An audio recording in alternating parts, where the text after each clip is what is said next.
Toujours dans la continuité de ce thème, la paix de Jésus-Christ sur vous, bien-aimés dans le Seigneur, nous abordons la seconde partie de ce thème qui a été intitulé « L'avenir de l'Église ».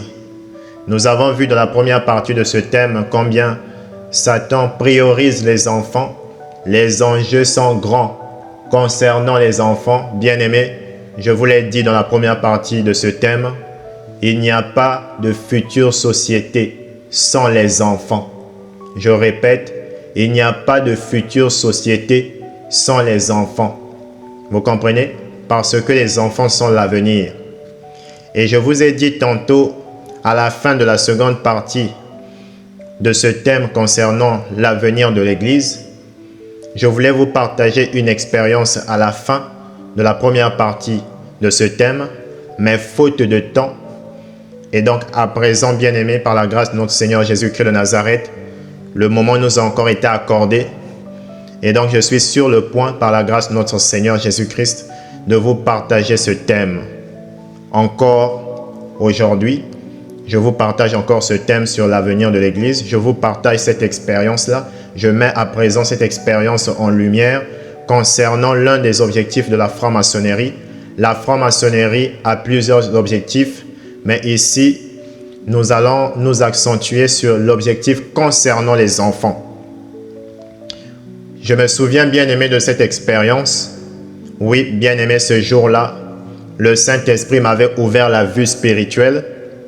Et alors que je voyais, bien-aimé, avec la vue spirituelle, je voyais des francs-maçons qui avaient invité un journaliste pour filmer le culte du Grand Orient. Oui, bien-aimé, je parle bel et bien du culte du Grand Orient. Et donc, ce journaliste-là, il était censé filmer le culte du Grand Orient. Et ces francs-maçons ont accepté, ont invité ce journaliste-là afin que le journaliste filme le culte du Grand Orient dans l'objectif de démontrer à l'humanité que la franc-maçonnerie ne cache rien, afin de démontrer à l'humanité que la franc-maçonnerie n'a pas de secret. Bien-aimés, alors que la cérémonie avait lieu et le journaliste faisait son travail qui consistait à filmer la cérémonie, le Saint-Esprit de Dieu me disait, bien-aimé, le Saint-Esprit me disait, ils viennent de sauter des choses, choquantes, des choses très choquantes, pour ne pas susciter la colère de ses frères francs-maçons qui les observent depuis l'écran de télévision. Bien-aimés, vous devez comprendre que la télévision est une caméra. La télévision, c'est une caméra mystique. Tous les sorciers, tous les occultistes qui sont éparpillés dans les quatre coins de la terre peuvent savoir ce que leurs frères font au travers la télévision. Vous comprenez? C'est pourquoi le moment aussi arrivera par la grâce de notre Seigneur Jésus-Christ de Nazareth. Nous parlerons de la télévision, de son apport mystique, la dimension mystique de la télévision. Par la grâce du Seigneur, nous parlerons de ça. Et donc, bien-aimés, le Saint-Esprit me disait que, alors qu'ils étaient en train de faire la cérémonie du Grand Orient, ils avaient sauté, bien-aimés, des choses choquantes. Donc, il y avait des scènes qu'ils avaient retirées de la cérémonie. Parce qu'ils étaient conscients qu'à l'instant là, la cérémonie était filmée par le journaliste. Vous comprenez? Et donc, les choses qu'on vous met sur les réseaux sociaux là, les cérémonies où vous avez l'impression que vous connaissez maintenant des choses sur la franc-maçonnerie, bien aimé, vous ne connaissez rien. Tout ce qu'ils exposent, c'est le côté édulcoré de la franc-maçonnerie. Le côté choquant là, ils cachent cela. Vous comprenez? C'est pourquoi le Saint-Esprit me disait qu'ils ont sauté des scènes. Il y avait des scènes qu'ils avaient retirées de la cérémonie. Vous comprenez? Parce que c'était des choses très choquantes. Parce qu'à l'instant là, la cérémonie était diffusée à l'écran de télévision. Vous comprenez, bien-aimés? Subitement, bien-aimés, j'ai commencé à voir avec la vue spirituelle une partie secrète du temple franc-maçonnique. Le Saint-Esprit a commencé à me montrer une partie secrète, c'est-à-dire une partie du temple qui n'est pas accessible à ceux qui ne sont pas membres de la franc-maçonnerie. C'est-à-dire le journaliste était dans le temple, mais il n'avait pas pu accéder à cette partie du temple. Vous comprenez? Et cette partie-là, c'est une partie qui est secrète. Seuls les membres de la secte peuvent avoir accès à cette partie du temple franc-maçonnique. Vous voyez? Et alors que le Saint-Esprit m'avait introduit dans cette partie secrète du temple franc-maçonnique, je voyais, bien aimé, je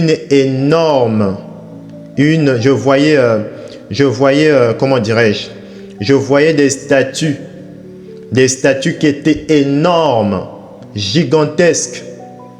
Et ces statues-là, bien aimés, ressemblaient à des anges.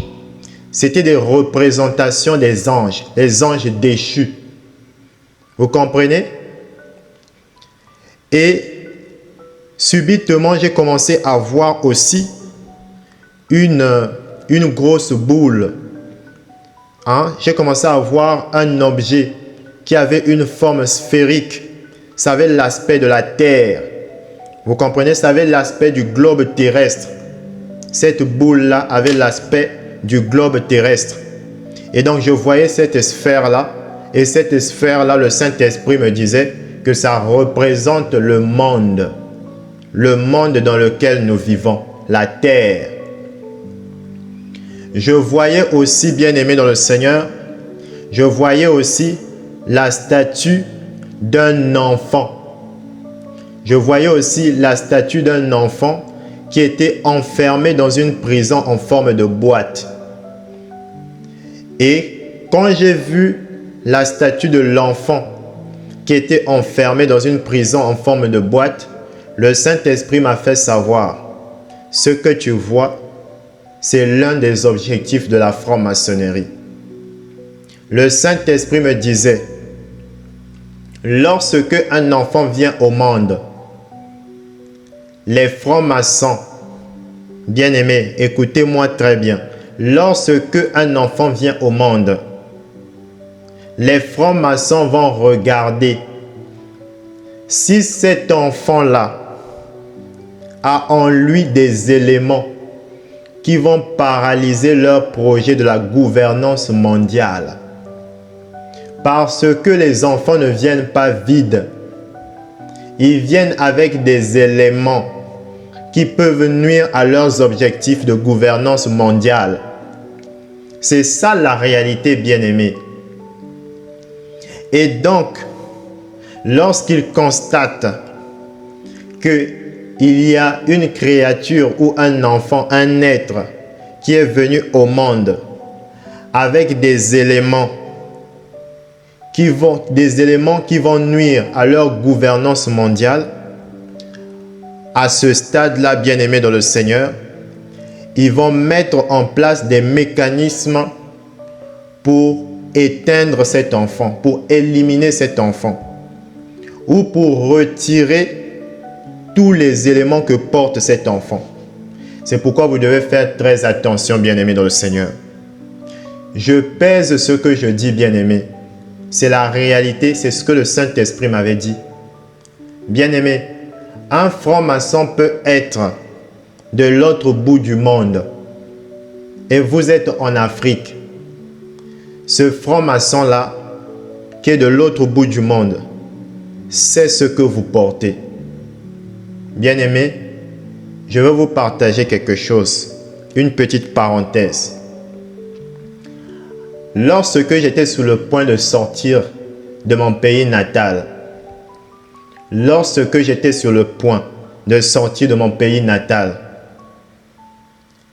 les francs-maçons qui étaient hors de mon pays savaient que j'étais sur le point de sortir du pays. Je ne suis pas encore sorti du pays, mais ils savent que l'heure arrive où j'étais censé sortir maintenant du pays. Au point où, bien aimé dans le Seigneur, un franc-maçon d'une loge de France avait fait un voyage dans le monde spirituel jusque dans mon pays natal. Vous comprenez? Ce franc-maçon avait fait un voyage. Il a quitté la France mystiquement et il s'est rendu dans mon pays natal pour avoir une confrontation spirituelle avec moi parce qu'il était conscient que j'étais sur le point de sortir du pays. Vous comprenez? Donc les francs-maçons, ils sont très informés. Ils sont très informés. Je vous dis qu'ils sont très informés. Lorsque un enfant naît, c'est ce que le Saint-Esprit m'a dit. Lorsque un enfant naît, bien-aimé dans le Seigneur, ils peuvent savoir si cet enfant-là porte des éléments qui vont nuire à leur gouvernance mondiale.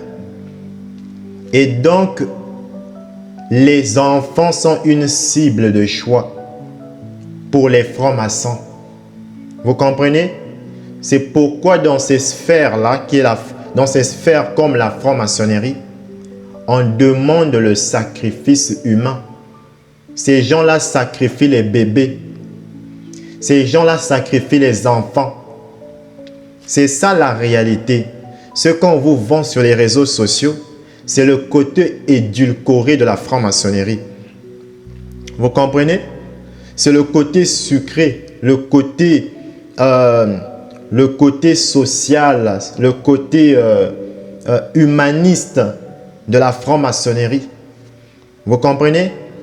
Mais la vraie version de la franc-maçonnerie, c'est le sacrifice. C'est le sang qui se verse. Vous comprenez? C'est ça la réalité, bien-aimés dans le Seigneur.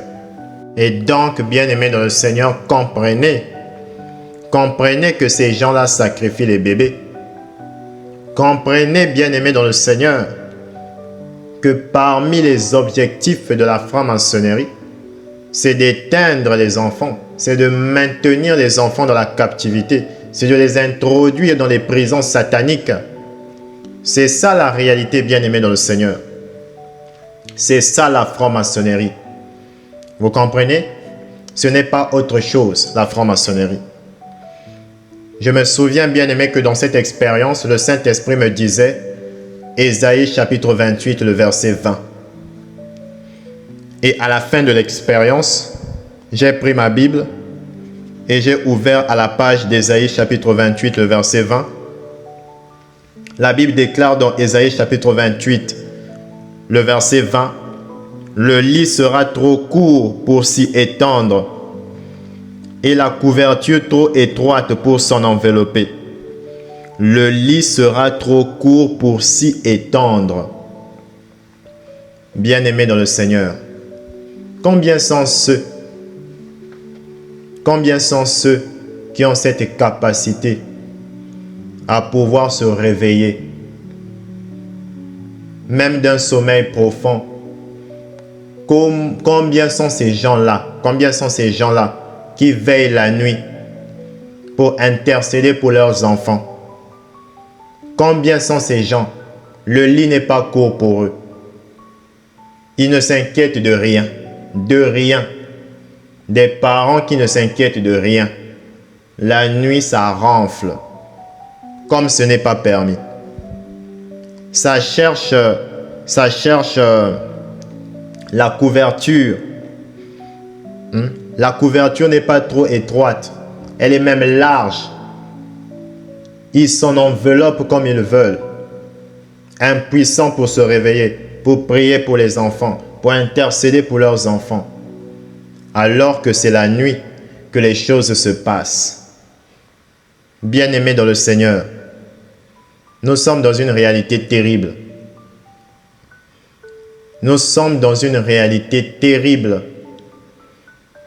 Les enfants sont une cible de choix pour la franc-maçonnerie, pour les occultistes, pas seulement la franc-maçonnerie, mais pour le monde des ténèbres. Vous comprenez? C'est ça la réalité, bien-aimés dans le Seigneur. Et donc, les parents ont une lourde responsabilité à veiller. Comme le Seigneur Jésus-Christ de Nazareth qui avait demandé à ses disciples de veiller. Mais ils n'ont pas pu veiller même pendant 1 heure. Ils n'ont pas pu veiller. Le sommeil les a emportés. Au lieu que le lit soit trop court pour s'y étendre, mais le lit était trop large. Et les disciples se sont étendus. Et ils ont dormi correctement. Ils se sont assoupis correctement. Bien-aimés dans le Seigneur, nous ne devons pas nous affectionner au sommeil. Le lit doit être trop court. Le lit doit être trop court pour s'y étendre. Ça doit être trop court. C'est-à-dire que vous dormez pendant 2 heures là, automatiquement le sommeil doit se couper. Vous devez vous lever, vous devez crier pour vos enfants, vous devez crier à plein gosier pour vos enfants, prier pour vos enfants.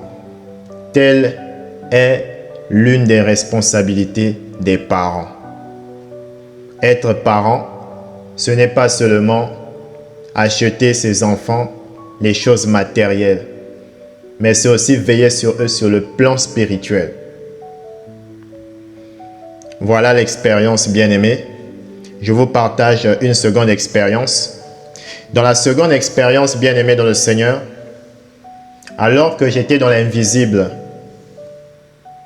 je me suis retrouvé dans cette expérience à côté d'une jeune fille. Le Saint-Esprit ouvrait ma vue spirituelle, il fermait. Il ouvrait, il fermait. Mais à chaque fois qu'il ouvrait ma vue spirituelle, lorsque je voyais cette jeune fille dans sa dimension spirituelle, j'étais choqué. Je dois le dire, bien-aimé dans le Seigneur. J'étais choqué. Parce que cette jeune fille-là, sur le plan spirituel, son esprit était du feu. Je dis bien que l'esprit de cette jeune fille-là, c'était le feu. C'était le feu. J'ai dit à cette jeune fille, j'ai posé la question à cette jeune fille. Je lui ai posé la question de savoir, est-ce que tu sais que tu es en feu? J'ai posé la question de savoir à cette jeune fille, est-ce que tu sais que tu es en feu? Elle me dit non. Je lui pose ensuite la question de savoir, est-ce que tu pries énormément? La jeune fille me dit, oui, le matin lorsque je me réveille, je prie pendant 4 heures de temps, 4 heures de prière le matin. Et lorsque je reviens de l'école, je prie aussi pendant 4 heures. Donc, dans la journée, elle culmine 8 heures de prière. Cette jeune fille-là. J'ai dit waouh. J'ai dit waouh. Et je comprenais. Cette jeune fille-là, c'était sa routine. Tous les jours, c'était comme ça. C'est comme ça dans sa vie, tous les jours. Au point où, bien-aimé dans le Seigneur, quand je voyais son esprit avec la vue spirituelle, son esprit était du feu. C'était un feu. Bien-aimé, un feu. Je dis bien que son esprit avait l'aspect du feu. Bien-aimé, je vous ai dit dans la première partie de ce thème, un lionceau finit par devenir un lion. Un lionceau finit par devenir un lion. Cette jeune fille-là, quand je l'ai vue, elle est encore jeune. Mais quand elle deviendra adulte, elle aura quelle dimension? Hein? Quand elle deviendra adulte, elle aura quelle dimension spirituelle? Essayez de vous imaginer.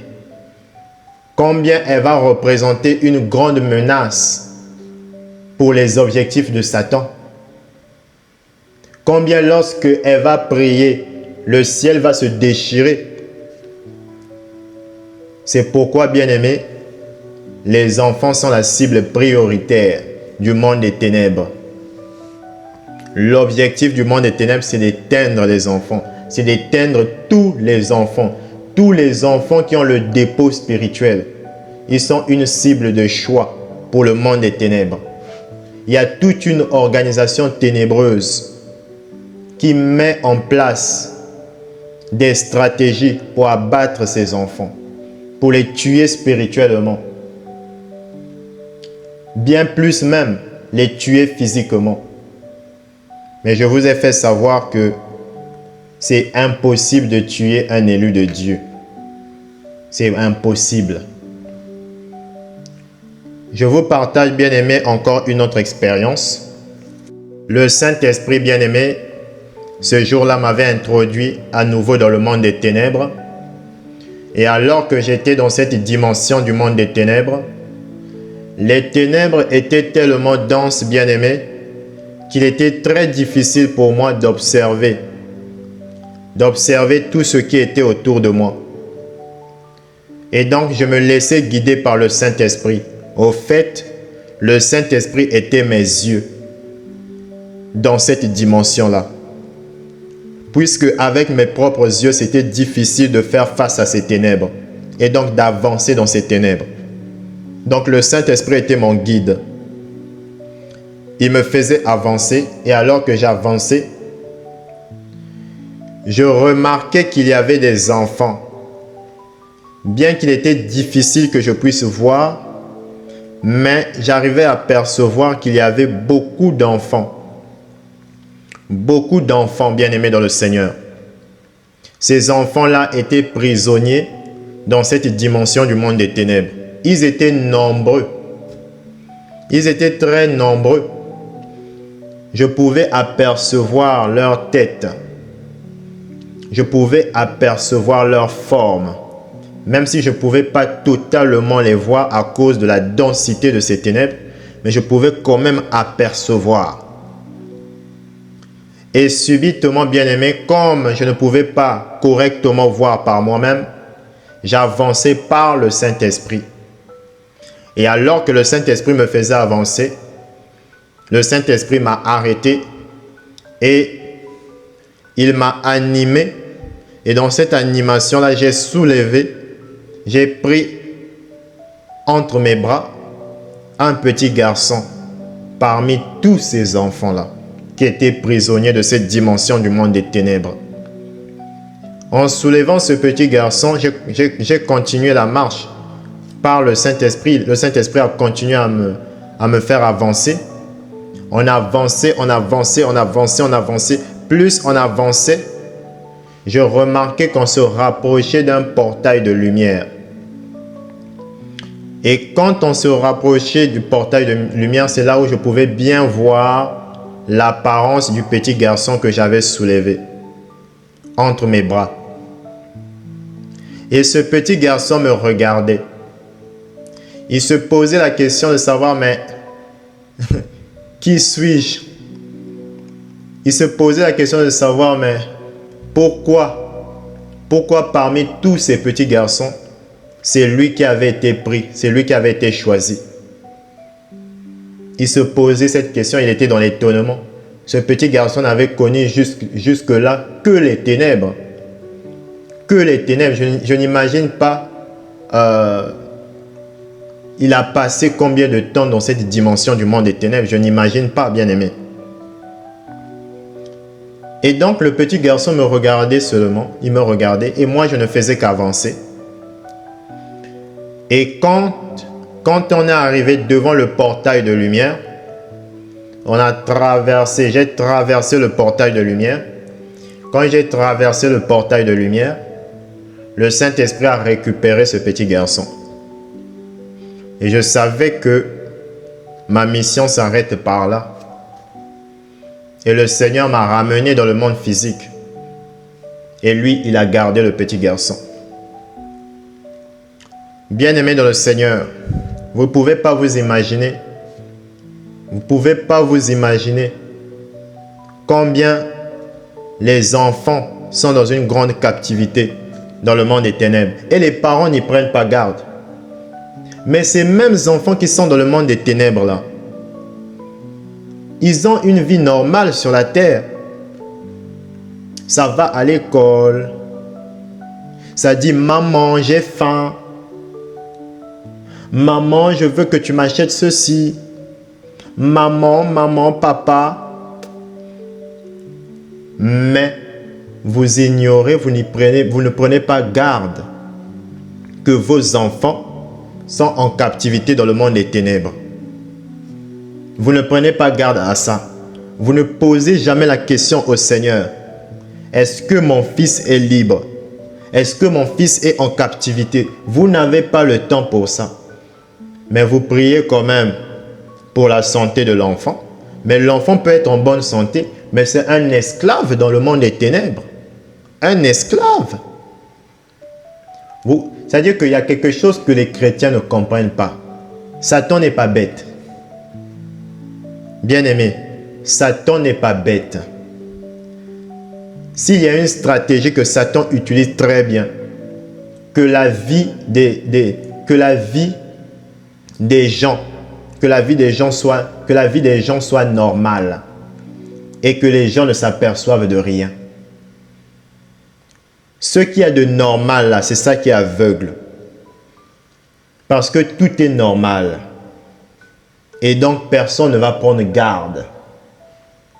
Et les démons, le monde, les ténèbres aiment opérer en toute discrétion. Ils n'aiment pas que les regards des chrétiens soient sur eux. C'est ça la réalité. Bien-aimés dans le Seigneur, priez beaucoup pour vos enfants.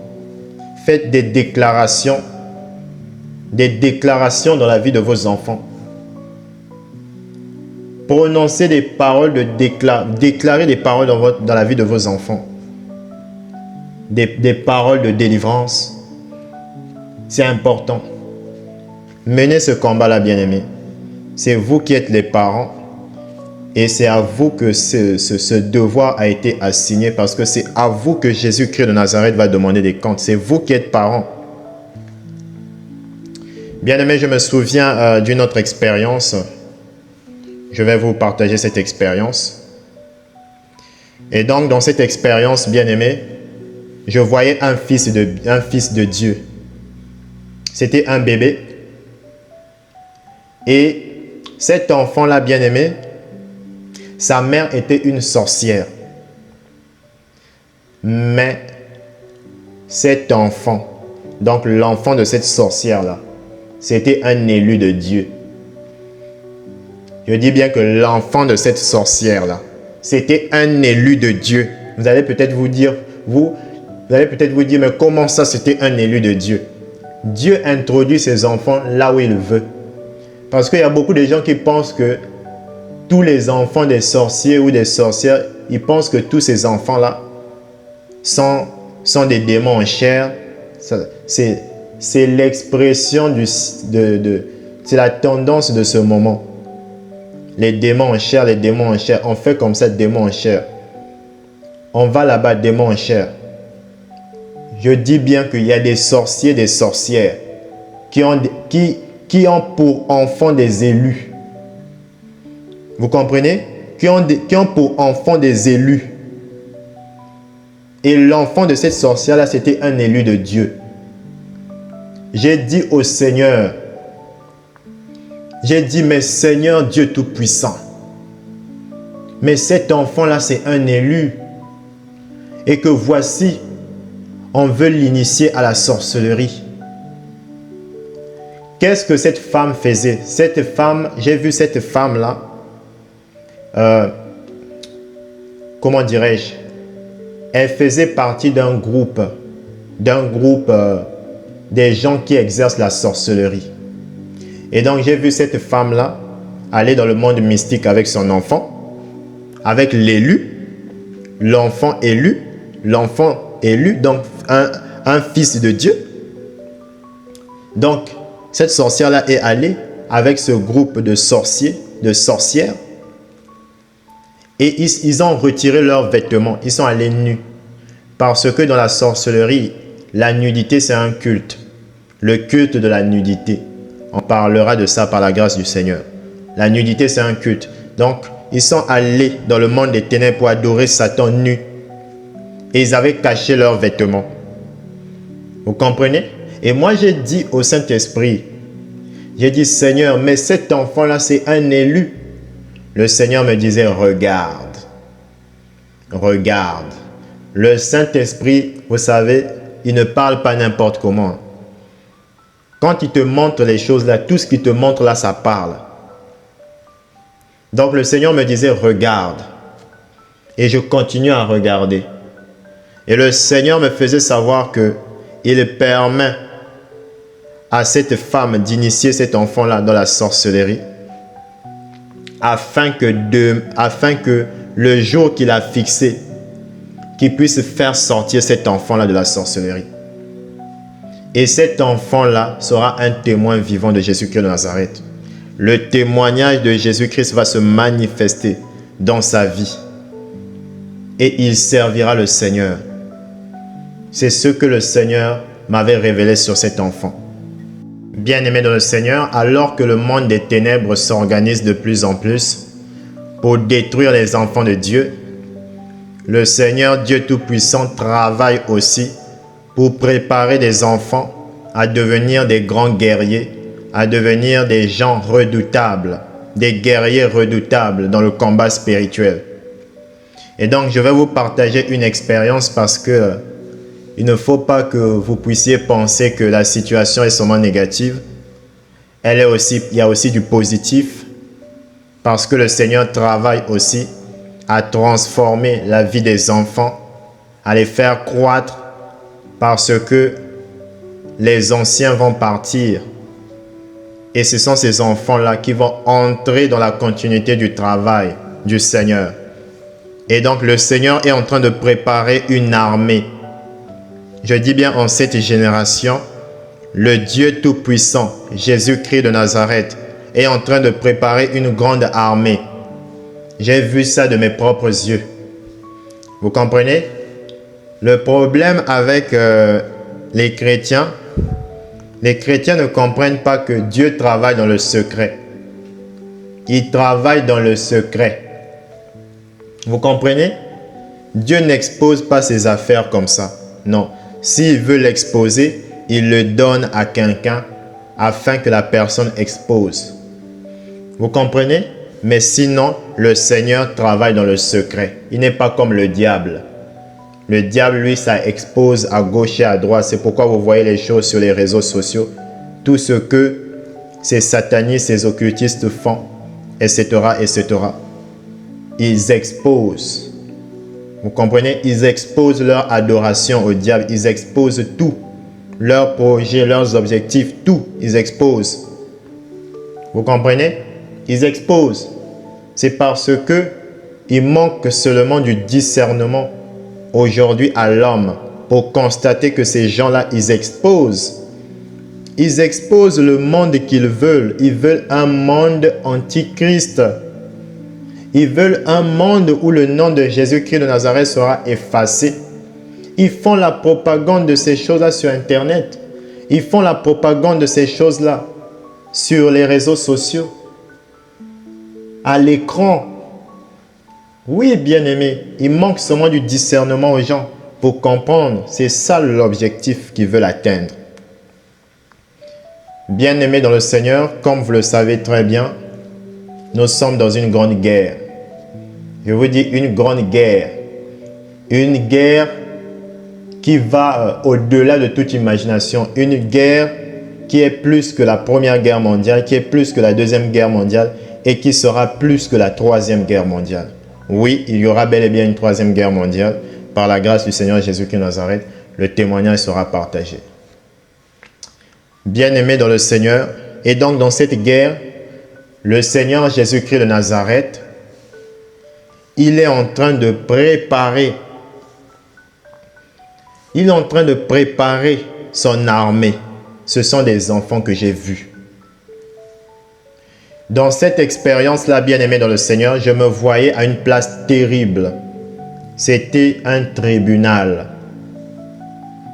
Chaque enfant de Dieu passait devant cet endroit, devant cette place. C'est la place de la vérité. Bien-aimés, le mensonge ne passe pas à cet endroit. On vous teste si vous avez le mensonge en vous. Et je savais, bien-aimés, qu'il ne fallait pas mentir. Malgré l'autorité de ces anges-là, bien-aimés dans le Seigneur, leur autorité était terrible au point où j'étais effrayé. Mais je devais dire la vérité par rapport aux questions qu'ils étaient en train de me poser. L'ange a essayé de me faire trembler si j'allais changer ma parole. Ah, bien-aimé dans le Seigneur. Le Saint-Esprit m'a fortifié et j'ai maintenu la même parole qui était sortie de ma bouche. L'ange a commencé à me dire, l'ange m'a dit, c'est bien, c'est très bien. À cet endroit-là, bien-aimé dans le Seigneur, dans cette expérience, à cet endroit, je voyais le ministère des anges enseignants. C'est-à-dire les anges qui sont dans le domaine de l'enseignement, qui sont chargés d'enseigner chaque enfant de Dieu.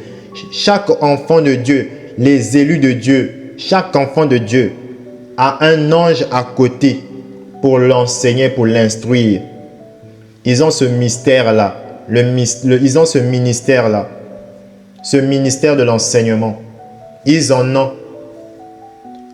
Cet ange-là disait, bien-aimé dans le Seigneur, cet ange-là me disait, le Tout-Puissant est doux avec vous. L'ange de l'Éternel me disait, le Tout-Puissant est doux avec vous. Vous que le Tout-Puissant appelle génération spontanée.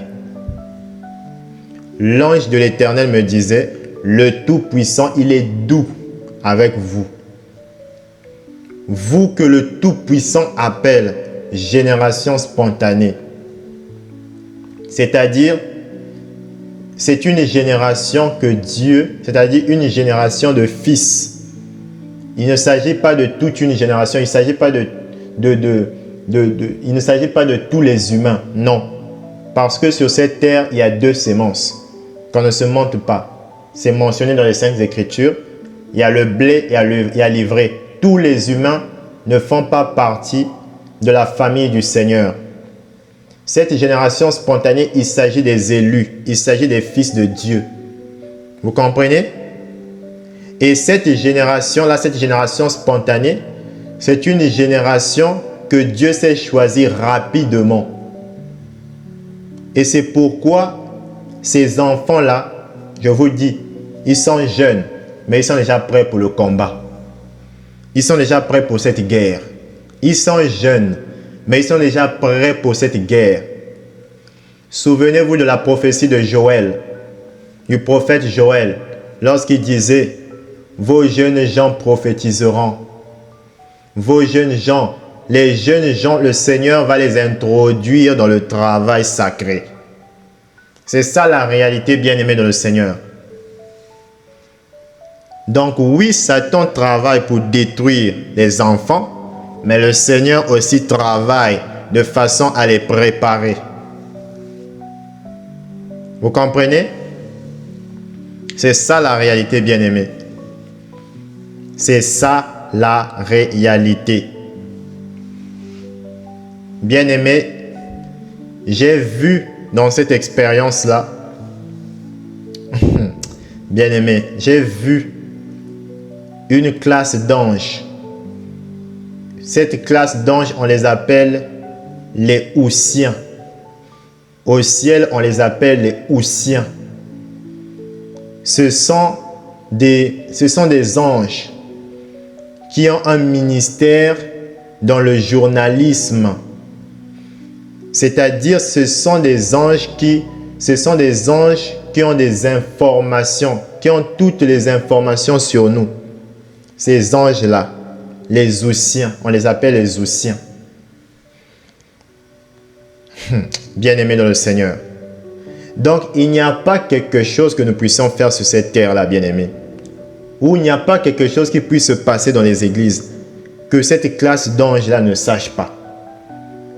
Il n'y a pas quelque chose qu'on puisse faire chez nous dans le secret là que ces anges-là ne sachent pas. Ils savent. Et ces anges-là, ils ont des rapports sur nous. Bien-aimé, l'ange du Seigneur riait. L'ange qui me parlait, cet ange-là, l'ange du Seigneur riait. Cet ange-là disait, « Nous, vos grands frères, il n'y a pas de pardon pour nous si on commet une erreur. » C'est ce que l'ange du Seigneur me disait. « Nous, vos grands frères, les anges sont nos grands frères. Ce sont nos yayas. Ce sont nos grands frères. Les anges sont nos grands frères. » C'est pourquoi cet ange-là me disait, « Nous, vos grands frères, il n'y a pas de pardon pour nous si on commet une erreur. » Et donc, bien-aimés dans le Seigneur, les anges sont conscients que à la moindre erreur, ils ne seront pas pardonnés par Dieu. C'est pourquoi les anges qui avaient chuté, ces anges-là, Satan avec sa bande d'anges rebelles, ils n'ont pas obtenu miséricorde auprès de Dieu. Ils n'ont pas obtenu le pardon. Vous comprenez? C'est pourquoi cet ange du Seigneur me disait, « Nous, vos grands frères, il n'y a pas de pardon pour nous si on commet une erreur. » Bien-aimés dans le Seigneur, j'ai vu cette classe d'anges. C'était des anges de la guerre. Des anges de la guerre. Et ces anges-là, ils étaient grands. Je dis bien qu'ils étaient grands. Leur corps était redoutable. Permettez-moi de le dire, j'aime dire l'Éternel des armées, le Dieu plus que redoutable. Mais permettez-moi d'utiliser cet adjectif. Ces anges-là étaient grands et ils étaient redoutables. Leur corps était impressionnant. C'était une catégorie d'anges de guerre. Il y a plusieurs catégories d'anges de guerre. Il y a plusieurs catégories. Et donc même les anges de la guerre sont catégorisés. Mais je ne parlerai pas de ça. Si Dieu fait grâce, on abordera le thème sur le ministère des anges. Chacun de ces anges-là, chaque ange dans ce groupe d'anges de guerre-là, chaque ange avait une lance.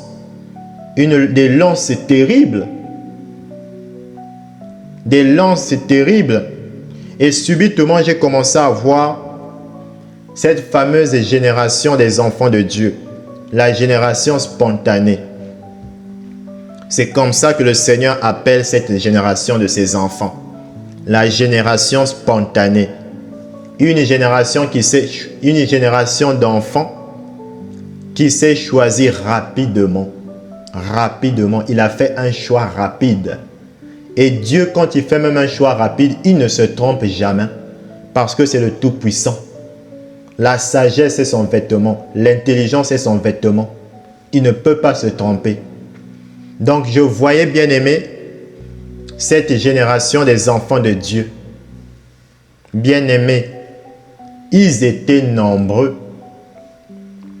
Ils étaient nombreux.